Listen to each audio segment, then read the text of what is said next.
said, have you, look, the sun's shining today. I said, have you ever looked at a woman with sexual desire?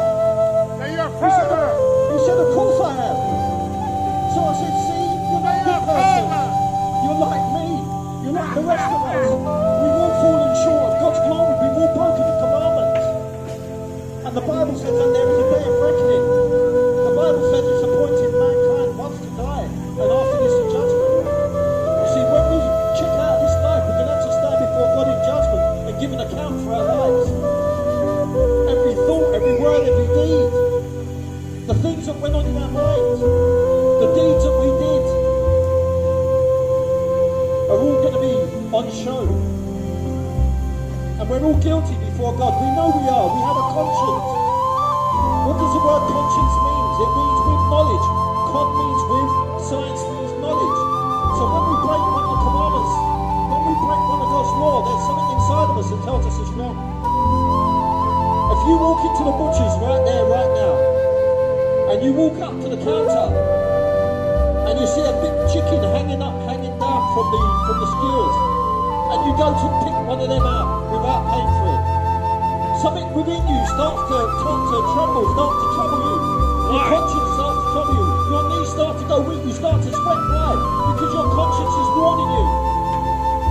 Let me describe the conscience for you. It's like a smoke detector. Imagine this. Every Sunday your wife gets up and she cooks you a nice breakfast. Bless you, bro. She cooks you a nice breakfast. But imagine if your wife is not that great at cooking, and every Sunday she burns the bacon.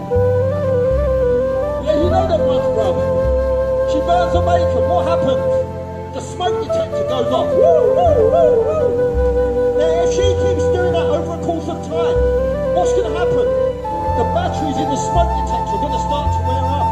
Until in the end, she could burn down the house and the smoke detector won't even go off. Why? Because the batteries are running out. And that's like the conscience.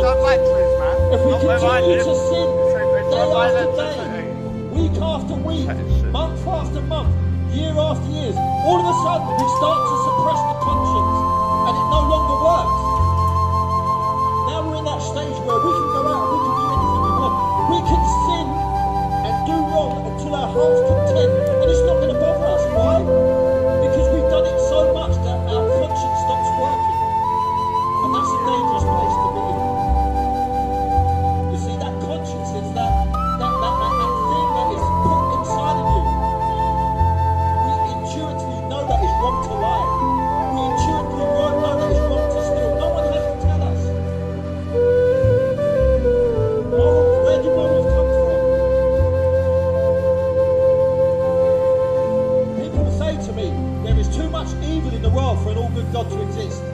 Too much evil. And my question is, when you say there's such a thing as evil, you must assume there is such a thing as good. When you assume there is such a thing as good and evil, you have to pause at a moral law. And if you pause at a moral law, you have to pause at a moral lawgiver. And that's the person you want to debunk, not acknowledge. You see, because if there's no moral lawgiver, there can be no moral law. If there's no moral law, there can be no good. If there's no good, there's no evil. The question actually self-destructs. So we all know that it's wrong to do wrong. We all know that it's wrong to do those things. And God has inbuilt this conscience within us. So we have no excuse. You have no excuse. So what do? We suppress the truth. Because we don't like living in brokenness, what we will do is try and find things in order to escape the broken world. Some people will spend hours watching TV in order to escape the broken world. Some people will spend hours studying university, college, doing masters in order to escape the broken world. People will drink until their heart's content and get drunk in order to escape the broken world. Some people will indulge in drugs in order to escape the broken world. Spend hours on social media to escape the broken world. But the problem is this, we cannot escape the broken world. What do you mean? Well, when you have to turn off the TV, guess what? You When that relationship goes wrong, guess what? You're back in the broken world. When the drugs wear off, you're back in the broken world. When you sober up in the morning and you wake up with a hangover, guess what? You're back in brokenness. You see, we can hide brokenness behind them smiles. We can pretend that everything is great, everything is wonderful, because on the outside we're smiling, not realizing that deep within us there's a hurting, there is a need for something else. And what man does, he looks in the wrong places. He looks to material things. Oh, if I just get that girl over there, then I'll have perfect peace. Oh, if I can just afford to buy that house, then I will have perfect peace. Oh, if I just get that new car, like my neighbour's new car, then I will have perfect peace. And then we realise that these things don't bring us the happiness we expect them to. Why? Because the Bible says that God has set eternity in our hearts.